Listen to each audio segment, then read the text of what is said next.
Sir, dito pala sa Mimar natin, sir, no? Medyo paangat na sila. So, nagpo-forma na sila ng 8 poste. Yan yung going. So, yung 8 poste dun, sir, nakapagdugtong na rin sila ng hanggang second floor, no? Second floor roof deck ng mga bakal. So, dito sa kabila, nakapabricate na rin. So, yun, sir, naka-ready na rin. And lahat na naman ng anilyo, sir, naka-install na, no? Para sa first lift ng poste. Itong mga pang anilyo rin, sir. Stirrups ng beam. Prepare na rin, sir, no? So, ilalatag na ikakabit na lang ito pagka ready na yung area. Ayan. Ito yung status ngayon, sir, sa may Mimar building natin. Mas mabilis naman kahapon, sir.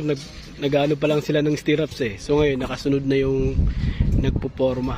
So yun, sir, piniprepare na